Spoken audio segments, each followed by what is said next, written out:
आपके पिताजी का कौन सा गीत आपके दिल के करीब है? मतलब रॉन्ग सवाल है पर फिर भी मैं जानना चाहूँगी। है तो बहुत सारे गाने लिखे, मगर जाने कहाँ गए वो दिन from Mera Naam Joker is my favourite, because he was hurt by the incidents कि लोग पहचानना भूल जाते हैं, जब वक्त होता है तो सलाम करते हैं। तो ये रिटन दैट जाने कहाँ गए वो दिन, कहते थे तेरी याद में नज़रों को हम बिछाएंगे, फिर नहीं नहीं हुआ सच्ची लाइफ में। आपके पिताजी का कोई फेवरेट गीतकार था और क्यों? नहीं, शैलेंद्र जी को बहुत रिस्पेक्ट करते थे, शकील साहब को बहुत रिस्पेक्ट करते थे। किसी का कभी मैंने सुना नहीं कि बुराई कर रहे हैं, हर कोई अपने फील्ड में माहिर था। मगर डैडी का खासियत थी कि his lyrics was very simple for the masses. He wanted, मैं कभी अक्सर पूछता था कि डैडी आपको पद्मश्री नहीं मिली, कुछ नहीं मिला, आपको अफसोस नहीं होता? बोलता है मुझे अवार्ड की ज़रूरत नहीं है। जब लोकल ट्रेन में बंदा लटक के बदन पे सितारे गाता है ना, that is my biggest award, कि मैं किसी को खुश करता हूँ तभी वो गाना मेरा गा रहा है। तो he was never fond of awards. ठीक है, मिल गया तो मिल गया, नहीं तो ठीक है। तो मिले हैं उनको बहुत, फिल्म फेयर, बारोपुर बलसा, ज़िंदगी एक सफ़र है सुहाना, और बहुत सारे गाने थे where he was nominated, but then public selects. मतलब मेरा पूछने का सवाल ये था कि हसरत जयपुरी साहब का कोई पसंदीदा गीतकार और संगीतकार कौन था उनके कॉन्टेम्प्ररी में? संगीतकार तो नो डाउट शंकर जयकिशन, और गीतकार उन्हें शकील साहब बहुत पसंद थे। कुछ खास था उनमें दोनों में? नहीं, दोस्ती, हाँ दोस्ती बहुत अच्छी थी। ये नौशाद साहब के घर पे मिला करते थे। नौशाद साहब की बर्थडे पर डैडी ज़रूर जाया करते थे। दो ही जस्ट एक ही पिक्चर में काम किया, लेकिन बहुत रिस्पेक्ट थी नौशाद साहब के लिए, तो हमेशा जाते थे। तब शकील साहब भी वहीं मिलते थे। तो जावेद है ना, जो शकील साहब का बेटा है, वो मुझे हमेशा बताता है कि डैडी है ना, मेरे अब्बा के साथ और नौशाद के साथ तो तगड़ी दोस्ती थी। मिलना ही है, ईद के दिन मिलना है, बर्थडे के दिन मिलना है। रफ़ी साहब भी आ जाया करते थे। वो ज़माना ही अलग था मैडम, वो ज़माना अब रहा नहीं। उस टाइम है ना, काम के साथ दोस्ती भी तगड़ी थी। वो जलन, वो इसको हटाओ, इसको साइड में रख दो, वो कभी किसी के दिल में नहीं था। आपके पिताजी के जो गाने थे आपने कहा कि बहुत ही सिंपल वर्ड्स उनकी खासियत थी। बहुत कम लोग होते हैं जिनके पास शब्द का पूरा एनसाइक्लोपीडिया होता है पर बहुत सारे बड़े बड़े शब्द डालते हैं। तो ये उनकी एक खासियत के चलते वो हर एक के दिल में बस गया, आपको लगता है? हाँ, सिंपल वर्ड्स रखते थे ताकि हर आदमी को समझ आए। इसलिए बड़े बड़े वर्ड्स लिखना या एकदम हेवी पर्शियन वर्ड्स यूज़ करना, उनका सिंपल, आदमी उसको गुनगुनाते रहे बस। और रोमांटिक में एकदम सिंपल, आपको कितने भी गाने देख लो, सिंपल लाइंस हैं एकदम। ये मेरा प्रेम पत्र में पढ़ दो, क्या लाइन है, तुझे मैं चांद कहता उसमें दाग है, तुझे सूरज कहता उसमें आग है, but I want to tell you मुझे तुझसे प्यार है। मतलब अभी आप ये गाना बोल रहे तो मेरे मतलब मैं मिसमराइज हो रही हूँ क्योंकि पिक्चराइजेशन जो है इट इज़ सो रोमांटिक। मतलब कौन उसमें हावी है, गीतकार हावी है, संगीतकार हावी है, क्या एक्टर हावी है, पता ही नहीं चलता। मेरे ख्याल से बहुत ही रेयर कॉम्बिनेशन होता था उस ज़माने में, नहीं? उस ज़माने में देखो, आई वुड इवन टेल के उन हिट गानों में रफ़ी साहब और लता जी का भी बहुत बड़ा कंट्रीब्यूशन है। यस, योगदान बहुत है रफ़ी साहब, क्या बात है। इनफैक्ट फादर बताते थे कि जब रफ़ी साहब रिकॉर्डिंग में आते थे तो डैडी से पूछते थे कि आज ये जो गाना मैं गाऊंगा ये किस हीरो पे बताओ, उस टोन में मुझे गाना है। तो अगर शम्मी कपूर है थोड़ा उछल उछल के, राजेंद्र कुमार थे सॉफ्ट रोमांटिक। आपने देखा राजेंद्र कुमार का कोई गाना चिल्लाते हुए नहीं हो सकता है, क्योंकि ये was a soft romantic hero. तो माने इतने क्लोज ये लोग एक दूसरे के, माने एक दूसरे का ये है कि भाई मुझे बताओ मैं उसी ट्यून में गाऊँ वो गाना। सरदार मलिक साहब की फैमिली के साथ में आपका कनेक्शन है, जानना चाहेंगे? सर, मेरे डैडी की जो छोटी बहन है, मेरी फूफी हैं, हाँ, उनका रिश्ता सरदार मलिक के साथ हुआ था। Sardar Malik was a very talented music director. It is bad luck, कभी होता है ना कि अच्छे अच्छे को कोई पूछते नहीं है। He has given numerous hummable songs, बहुत डैडी के साथ बहुत अच्छी जोड़ी थी, बहुत अच्छा काम किया है। आई टोल्ड यू नो कि बैड लक है कि क्यों नहीं आगे और आगे बढ़ पाए, क्योंकि उनके गाने आज भी लोग याद करते हैं। मगर हमारे फूफा थे, बहुत ही जॉली, बहुत ही प्यार करते, मुझसे बहुत प्यार करते थे, वेरी जॉली मैन। और उनके बच्चे भी, अरमान मलिक जो है, उसकी अभी एंगेजमेंट हुई थी, तो हम गए थे 2-3 दिन पहले। ऐसे रिलेशंस फर्स्ट क्लास है, प्रॉब्लम नहीं है कोई। सरदार मलिक साहब की बात हुई तो उनका कोई पसंदीदा गाना कुछ है आपके जहन में? नहीं, जो रफ़ीस गाना एक है जो डैडी ने लिखा है, और हम उनको मलिक भाई बोलते थे, वो बोलते थे फुप्पा मत बोलो, इट साउंड्स ऑड, मलिक भाई बोलो। तो रफ़ी साहब का भी वो मुझे तुमसे मोहब्बत है मगर मैं कह नहीं सकता, वेरी फेमस सॉन्ग। और वो उनके मलिक जी हैं, बहुत मलिक भाई ने बहुत अच्छे अच्छे गाने, हाँ दीवाना हूँ मैं, सारंगा तेरी याद में, बहुत अच्छे गाने दिए। पर अभी जो उनके बच्चे तीनों भी है, तीनों भी म्यूज़िक में हैं, तो उनके गाने के मतलब अनु जी है, दब्बू जी है, दब्बू जी तो एक्टिंग में भी थे, तो क्या मतलब क्या ऑब्जर्वेशन है उनके गाने के बारे में? अनु ने started from scratch and made a good name. People know him quite well. मगर if you compare him to Shankar Jaikishan, Sardar Malik and all, ना, I would not say he is not a legend. Legend नहीं हो सकता। Madan Mohan ji, Ravi ji, LP, ये सब legend है। They have given innumerable hits. Annu is a little modern type, मगर अन्नू ने भी अच्छा नाम कमाया। तो अभी आना जाना है मतलब मलिक साहब की फैमिली और आपका, मतलब इक्वेशन कैसा है? मतलब अभी तो आप शादी में होके आए, म्यूज़िक के बारे में आप कुछ बातें करते, संगीत के बारे में? नहीं, जब अन्नू ये था कि जब हमारे पास पुराने टाइम का वो ग्रामोफोन प्लेयर था, तो रिकॉर्ड्स में सुना करता था। I also big fan of Shankar Jaikishan, आज भी उन्हीं का ही फ़ैन हूँ मैं। तो अन्नू जब कॉलेज में था ना, तो मेरा पेट नेम चंदा है, तो कॉलेज से आके ना मुझे बोलता था, चंदा कुछ ऐसे रिकॉर्ड लगा जिसमें बैकग्राउंड म्यूज़िक सॉलिड दिया हुआ है, सुना करता था। Is to inspire from Shankar Jaikishan. Sir मतलब हसरत जयपुरी साहब ने बहुत सारे गाने लिखे, रोमांटिक है, पर उनको लिखने की आदत भी थी, पर उन्होंने एक ही हलचल इस फिल्म की स्क्रिप्ट लिखी, ऐसा क्यों? नहीं, बस उनको मौका मिला, हलचल का स्क्रीन प्ले किया, बाद में he concentrated on his songs only. My mummy हमेशा कहती थी कि जिस फील्ड में आपको महारत है ना, वही फील्ड करो, दूसरी जगह हाथ मत डालो। सीजे के ये शैलेंद्र जी ने पिक्चर बनाई Teesri Kasam, no doubt it was a good movie, मगर इतने साल लग गए, लोगों ने धोखा दिया, बर्बादी हो गई, गम में बेचारे ज़िंदगी गंवा बैठे। इसलिए मैं मदर टोल नहीं, तुम अपने गाने लिखो, नहीं मिलता है तो शांति से रहो, लेकिन go into a field where you don't know anything. It's not easy to make a movie, सबको टुगेदर लाना और शूटिंग करना, नॉट इजी। मतलब अभी आप मम्मी की बातें कर रही हो तो आप बता रहे हैं, तो मैं बहुत इम्प्रेस हो रही हूँ उनसे कि कैसे सोच थी, मतलब कितनी आगे थी, कितनी एडवांस थी और कितनी प्रोटेक्टिव थी फैमिली के बारे में। हाँ, मैंने बताया ना कि वो हमें बिल्कुल दूर रखा इस फिल्म लाइन से। हालांकि LP जी और बप्पी लेरी जी है ना, मुझे कभी कभी बोलते थे, कह रहे तू भी गाने लिखना, अभी डैडी तो बहुत लिख लिया है, मगर I used to tell them कि नहीं, डैडी ने इतना अच्छा काम किया है, इतना महान काम किया है कि मैं आके और बकवास लिखूँ तो लोग कहेंगे कि बाप क्या था, बेटे ने क्या कर दिया। I did not want to go, और मम्मी को वैसे भी सख्त मना था, and we were very, mummy का जो बोल दिया ना, वो पत्थर की लकीर है, नहा तो ना, नहीं हो सकता, नामुमकिन।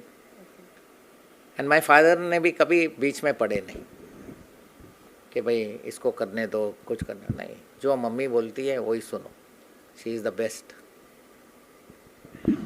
हसरत साहब के 3 बच्चे, आप सबसे बड़े हैं, तो आप तीनों बच्चे क्या कर रहे हैं और आप तीनों भी फिल्म लाइन में क्यों नहीं आए? जैसे मैंने आपको बताया मैम कि मम्मी अगेंस्ट थी, तो सवाल ही नहीं है आना फिल्म लाइन में। मैंने काफ़ी 20-25 साल कंस्ट्रक्शन इंडस्ट्री में काम किया है, अभी रिटायर हो चुका हूँ मैं, means after Covid I quit. और छोटा भाई कॉल सेंटर में था विप्रो के, he also quit, and sister is married in Pakistan. Sister की शादी अन्नू मलिक के, जो सरदार मलिक के जो भाई थे, उनके बेटे से हुई है, so it's in the family only, but they state back in Pakistan, Malik साहब इधर आ गए थे इंडिया में, तो वैसे विज़िट पे आए थे, तो उनको मेरी बहन अच्छी लगी और डैडी का नाम एक टैग है, तो वो लेके चाहते हैं डैडी ने। हालांकि बाद में थोड़ा अफसोस रहा कि एक ही बेटी थी, बहुत दूर चली गई। तो आप तीनों को आपने कहा था कि मतलब ऑफ़र तो आए आपको, किस किस्म के ऑफ़र है आप, और मम्मी ने कहा कि इंडस्ट्री मतलब रिलायबल नहीं, यही कहानी थी बोल के आपको सबको स्टॉप किया? हाँ, मुझे है ना एज अ चाइल्ड स्टार बहुत सारे ऑफर्स थे for childhood role of Rajendra Kumar ji, Shammi Kapoor ji, मगर मम्मी ने पहले ही रखा था कि तुम्हारे डैडी को अच्छे लोग मिल गए इसलिए इतना लंबा टिके। तुम लोग ही, उनको लगता था कि फिल्म लाइन में है ना कभी भी गिर सकते हैं, कभी भी कुछ हो सकता है, तो बोलते थे तुम लोग नौकरी करो, एटलीस्ट मुझे ये पक्का रहेगा कि 30 तारीख को सैलरी मिल जाएगी। फिल्म लाइन में भरोसा नहीं है, महीनों कभी नहीं मिलता है तो रातों रात खूब मिलता है। एंड मेन पॉइंट थी शी डिड नॉट वांट के उनकी बहू रोए कि मेरा मियाँ लाइन फिल्म लाइन में, यू नो फिल्म लाइन कैसी है, एंड उसको मेरे को तफसील से बताने की ज़रूरत नहीं है। तो डैडी का भी she was a very silent woman. अगर डैडी को कोई बहुत बोलती वाली औरत मिलती ना तो कभी ये निभ नहीं सकती थी इन दोनों में, है ना। डैडी बाहर जाना, घुल मिलना, आपको पता है ना क्या होता है। तो मम्मी वो स्ट्रांग कि नहीं ठीक है, मेरे पास ही वापस आता है, यही बड़ी बात है। मगर मैं नहीं चाहता कि मेरी बहू रो के मुझे बोले कि मम्मी आपने फंसा दिया, आपका बेटा रात भर दूसरे जगहों में रहता है। दैट वॉज अ थिंकिंग कि मैंने झेल लिया क्योंकि मैं चुप रही। आज की लड़कियां नहीं चुप रहेंगी, दे विल रिटेलिएट। अख्तर साहब मतलब अभी फिल्म इंडस्ट्री बहुत ही मतलब बढ़ गई है, दुनिया भर में थोड़ा थोड़ा नाम हो रहा है, तो अभी आप फिल्म इंडस्ट्री से कुछ कैसे अपडेट रखते हैं? नहीं आई एम, अभी आज के अगर आप मैम पूछेंगे तो पिक्चरों से मुझे बिल्कुल इंटरेस्ट नहीं है, बिल्कुल ही वाहियात पिक्चरें बनती हैं। अभी कोई पुराने ज़माने में कोई नौशाद साहब या एलपीजी थे, कभी कभार मिल लेते थे, अभी तो किससे नहीं मिलता मैं। न्यू म्यूज़िक डायरेक्टर्स तो आई डोंट नो एनीवन, ना कोई आता है हमारे पास। अभी रिसेंटली समीर जी से मिला, समीर जी ने भी बहुत इज्जत दी, डैडी को बहुत रिस्पेक्ट देते हैं। लेकिन आज की इंडस्ट्री में मैं आई डोंट नो, एकदम ही अलग है, एकदम ही वो सिटिंग विटिंग कुछ होती ही नहीं है। मैंने तो सुना है कि एक गाना 10 को देते हैं, 10 को गवाते हैं और रात को प्रोड्यूसर जाके सिलेक्ट करता है किसने बेस्ट गाया, बाकी 9 फ्री गाना है तो गाओ, नहीं तो जिसका सिलेक्ट हो उसको ले लिया जाता है। पुराने ज़माने में राजेंद्र कुमार, शम्मी माने रफ़ी साहब होना ही है, सवाल ही नहीं है कोई और आ सकता है। That was that. आज का टाइम बेकार है। अभी पता नहीं कौन सी पिक्चर आई थी, उसमें मैंने देखा 7 लिरिसिस्ट और 8 म्यूज़िक डायरेक्टर्स। मीन्स या तो मैं कहूँ कि किसी म्यूज़िक डायरेक्टर में दम नहीं है एक पिक्चर पूरा अकेला करने को, कुछ नहीं, दम नहीं है। शंकर जयन देखो अकेले किए और सब गाने सुपरहिट दिए, मदन मोहन ने सब गाने सुपरहिट, नौशाद साहब ने, सभी अपने टाइम के रिकॉर्ड्स है। तो आप मतलब फिल्मी बैकग्राउंड से, मतलब आपके पिताजी फिल्मी बैकग्राउंड से होने के बावजूद भी आप फिल्में नहीं देखते, तो मतलब किस तरह से आपका दिन गुजरता है, मतलब पास टाइम में आप क्या करते हैं? नहीं, I have recently got my grandson, so maximum उसमें ही टाइम निकल जाता है। बाकी और भी काम है, इस बंगले का सब देखभाल वो करना। But films I don't prefer, I don't like any film now. Current film मुझे कोई पसंद नहीं है। Last film which I saw and I felt was very good was Veer Zaara. Something you know story है, कुछ समझ की बात है। बाकी सब पिक्चर, खान की पिक्चर तो मैं बिल्कुल नहीं देखता, मुझे जमता ही नहीं है। तो कभी आपने ऐसे नहीं सोचा, आपको मतलब स्क्रिप्ट की समझ है, आपको गाने की समझ है, कभी ऐसे लगा नहीं कोई फिल्म का, चलो एक्टिंग नहीं करनी है तो कोई फिल्म का निर्माण करो, ऐसे नहीं लगा आपको कुछ अच्छा? नहीं, मुझे नहीं फिल्में स्टोरी जो स्टोरिकल है, मेरा क्या है ना, वो फिल्म मुझे पसंद है जो एक्चुअल हकीकत ज़िंदगी में हो सकता है, मुझे वो पसंद है फिल्में। नॉनसेंस फिल्म में मुझे पसंद नहीं है कि हीरो मारा और 6 गुलाटी करके गिरा, नॉट पॉसिबल। तो लाइक सदमा पिक्चर थी मेरी, वन ऑफ द फेवरेट्स है, लवली स्टोरी, वीर ज़ारा मैंने बताया आपको, और भी 2-3 मैंने देखी हैं अभी रिसेंट, नहीं जमता नहीं। और अभी तो मैडम OTT आ गया है, उसी में देख लेते हम। हसरत साहब ने अभी तक कितनी फिल्मों के लिए गाने लिखे होंगे आपके हिसाब से? नहीं, he has written about 1500 songs and of that 541 with Shankar Jackishan, rest with others, but major with Shankar Jackishan. तो मतलब हसरत जयपुरी जी का जो काम है, हिस्ट्री है, तो ये आगे जनरेशन के लिए होना चाहिए। या तो बहुत बार बहुत सारी गलत सलत बातें इंटरनेट में आ जाती है, तो आप अपनी तरफ से कुछ करते हैं? सोशल मीडिया पे है एक्टिव आप? नहीं, मैं सोशल मीडिया पे एक्टिव नहीं हूँ, मगर प्रोग्राम्स में अगर जाते हैं और कोई गाना डैडी का नाम लेकर स्टेज पे गाते हैं और शैलेंद्र अंकल का गाना है, तो I get up and announce कि this is not written by my father, but you see they have written such poetry कि इट्स समटाइम्स बहुत मुश्किल होता है पहचानने को ये शैलेंद्र जी का है या हसरत जी का है। But I clear it up, I never take credit कि डैडी का गाना नहीं है, उसने नाम ले लिया चल जाएगा। आई गेट अप इमीडिएटली, और अगर डैडी के गाने को कोई है तो मेरी वाइफ तो पहले ही चढ़ जाती है स्टेज पे, this is my daddies song, it is not anyone else's song. अभी जो एक ज़माना आ रहा है, आपने कहा समय, फिल्में ख़राब आ रही है, गाने भी ख़राब आ रहे हैं, तो कोई ऐसे गीतकार, गायक या संगीतकार हैं जिनके गाने आप सुनते हैं या आपको पसंद है अभी अभी के ज़माने में? ऐसे कोई फेवरेट तो नहीं है, मगर अभी सिंगर्स में तो मुझे लगता है अरिजीत सिंह ही चल रहा है, तो उसके कुछ गाने बहुत अच्छे हैं। और मुझे म्यूज़िक डायरेक्टर्स में अभी नए में तो विशाल शेखर भी अच्छे हैं। I felt Mithun is also very good, Mithun ने जो भी पिक्चरें की हैं बहुत अच्छे गाने दिए हैं, बट यही है कि बैड लक, अच्छे आदमी को कोई देता ही नहीं है काम। आपको लगता है हसरत जयपुरी साहब को इंडस्ट्री ने उनका ड्यू दिया, उनको उतना रिस्पेक्ट मिला? 1500 गाने, 91 सिंगर और 74 म्यूज़िक डायरेक्टर, मतलब बहुत ही लंबा करियर है उनका, तो इंडस्ट्री ने उनको ड्यू दिया? कुछ अवार्ड जो कि भारत सरकार की तरफ से या स्टेट गवर्नमेंट की तरफ से, ऐसा कुछ ड्यूज आपको लगता है बाकी है? नहीं, आई फील सो कि हकदार हैं, नॉट ओनली ही, not only daddy, Shailendra ji, Shakeel Badayuni ji, हक है, पद्मश्री तो मिलना चाहिए, दे शुड गिव। उनके गानों दुनिया भर में लोग सुनते हैं, तो but then as my father said कि किसी के पीछे हाथ जोड़ के पढ़ के अवार्ड लेना नहीं है, वो फिर भीख मांगना हो जाता है। दिया तो ठीक है, नहीं तो ठीक। इसलिए हमने डैडी के नाम से रोड भी नहीं है, अभी BMC में प्रपोजल था, but I told we don't want. आज है, 10 साल के बाद गवर्नमेंट बदल गई, आप उसको उतार के किसी और का नाम लगा दो, इससे अच्छा है जो हैं जहाँ हैं ठीक है। आई हैव सीन मैनी के नाम ऐसे गिरे पड़े हैं, कोई देखता नहीं है। मतलब हसरत जी को 99 में वो ऑफ हुए, तो उसके बाद में फिल्म इंडस्ट्री का मतलब आपके घर आना जाना या आपका मतलब कुछ कॉल वगैरह ऐसे कुछ कि किसी ने नए म्यूज़िक डायरेक्टर है, सिंगर है, उन्होंने गाना सुना, या किसी पुराने डायरेक्टर एक्टर ने आपको कॉल किया, ऐसे कुछ होता है अभी? नहीं, ऐसे तो कुछ है नहीं।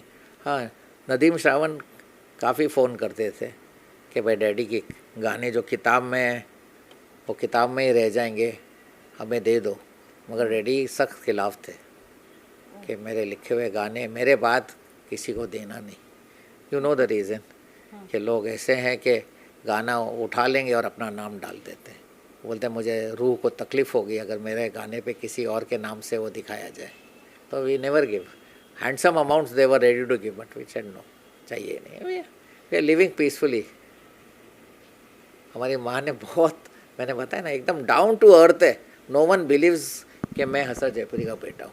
आई ट्रैवल बाय बस, आई ट्रैवल बाय ट्रेन। लोग बोलते हैं नहीं, नहीं हो सकता, आपके पास तो गाड़ियाँ हैं, 2 गाड़ियाँ हैं, बट आई प्रिफर बस से जाओ। Be simple, my this full credit is my mother. In fact मैं बताऊँ आपको कि मैंने मम्मी को एक टाइम पूछा कि माँ, डैडी ने इतना कमाया है, why not we had big car like Mercedes? तो what a beautiful answer she has given कि आज मैं मर्सिडीज़ में ले लूँ, तुमको स्कूल छोड़े, कल खुदा ना खास्ता डैडी का काम बिगड़ गया, और सच्ची में बिगड़ा, और तुम बस से जाने तो दुनिया क्या बोलेगी, बहुत होशियारी समझते थे, मर्सिडीज़ में जाते थे, आज साले बस में जा रहे, वो हमको आज तक सुनना नहीं पड़ा। तब भी हम बस में जाते थे, आज भी बस में ही है। तो कोई हमको पिन पॉइंट नहीं कर सकता है कि इनकी हालत ख़राब है। That's I am also like this only, down to earth, कोई घमंड नहीं। किस बात का घमंड, सब रह जाता है इधर ही। People remember you, how humble you are ना, दे रिमेंबर दैट। सर मतलब आपने कहा कि आपकी मम्मी की वजह से आप डाउन टू अर्थ हो, तो मैंने देखा बहुत ही हम्बल हो आप, डाउन टू अर्थ हो। लेकिन मुझे ये अभी पता चला कि हसरत जयपुरी साहब ने बहुत सारे गाने लिख के रखे, तो क्या करेंगे उस गानों का? वो उसको हमने एक कबर्ड बना के सेफ लॉक रखा हुआ है। तो अच्छे जो फैंस है वो बोलते हैं कि इसको है ना आप डिजिटल करके सेव कर लो, अगर I don't think so future generations इतना इंटरेस्ट लेंगी। सीधा music is changing very fast. आज जो म्यूज़िक है, खुद मेरे दोनों बेटे हैं, they like today's music, they don't like Shankar Jaikishan and all. तो जो आने वाला पोता आया है वो तो इनको भी नहीं पूछेगा वो आगे क्या होने वाला है, म्यूज़िक पता नहीं। ओके, पर साहब के जो गाने हैं, कितने सारे गाने होंगे, और मतलब क्यों नहीं डिजिटल कराते आप? वो तो लाइफ लॉन्ग रहेगा। We are coming out ma'am with a book on daddy. हाँ, एक सेशंस के जज हैं बड़ौदा में, he has just retired and is a big fan, daddy के बहुत बड़े फ़ैन हैं। वो और मैं मिलके है ना इंशाल्लाह बुक कर रहे हैं, बनाएंगे सब, फिर एक साथ होगा। वो खुद मुझे कहते थे एक टाइम में ये कोर्ट से छूट जाऊँ ना, then I can concentrate fully. तो we are planning to meet, I will be going to him in Baroda. ये रहते हैं, बहुत ही अच्छे आदमी हैं। बोलते अपन बैठते हैं और डैडी का बुक निकालेंगे, मॉनेटरी गेन्स के लिए नहीं करेंगे, बस एक जो भी फैंस हैं ना उनको एक गिफ्ट किया करें, हिस्ट्री। तो वो बुक में साहब के 1500 गाने जो पब्लिश हुए और ये अनपब्लिश गाने दोनों भी होंगे? नहीं, अनपब्लिश तो नहीं रहेगा, पब्लिश्ड गाने प्लस उनकी जो शायरी है ना, उर्दू शायरी, वो मेजर रहेगा। 1 पार्ट उर्दू, 1 पार्ट हिंदी। अभी जो कहा कि उन्होंने बहुत सारे गाने लिख के रखे, तो उनको भी उस बुक में लेंगे? नहीं, उसको नहीं लेंगे, वो चोरी हो जाएगा। गाने ज़्यादा रखना ही नहीं है, उनकी शायरी रखना है। गुड, डैडी ने रोमांटिक शायरी बहुत अच्छी की है, जो मुशायरों में जाते थे।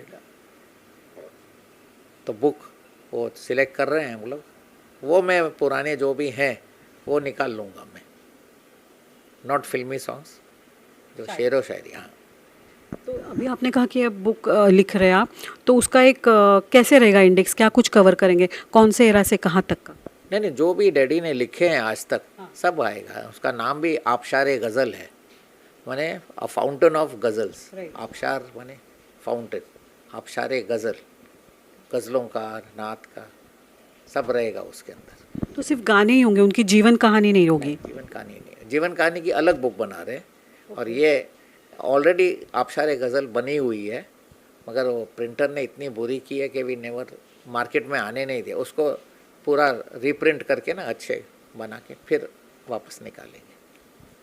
और स्क्रीन ग्राफिया के दर्शकों, आपके लिए बहुत अच्छी खबर है। जो कुछ नेट में आपने देखा है, जो कुछ आपने पढ़ा होगा, पता नहीं सही होगा गलत होगा, लेकिन अख्तर साहब ने जो हमें बताया कि हसरत जयपुरी साहब के गाने, शायरी वो अभी एक बुक में लाएंगे और उनकी जीवन कहानी दूसरी बुक में लेके आ रहे।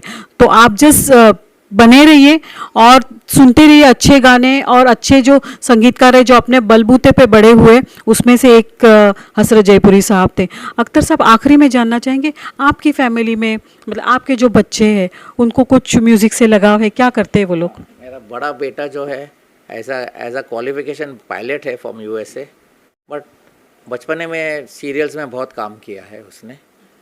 Now he is matured, grown up, he is just sign 2-3 movies, आज भी शूटिंग पे गया हुआ है वो।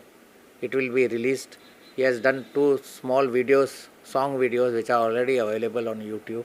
तो उसको थोड़ा एक्टिंग का शौक है। और दूसरा बच्चा? नहीं, he is into digital marketing. अच्छा। He looks very handsome, he is good bodybuilder, but he says I don't want to go in this line.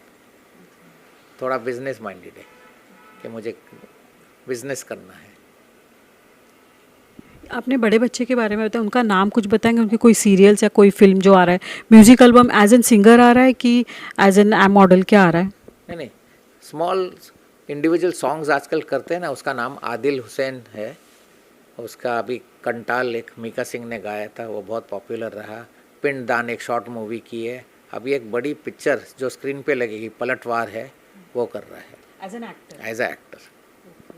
तो आपको तो मम्मी ने होल्ड किया, तो आपने अपने बच्चे को नहीं होल्ड किया कि मत जाना, इंडस्ट्री सही नहीं है?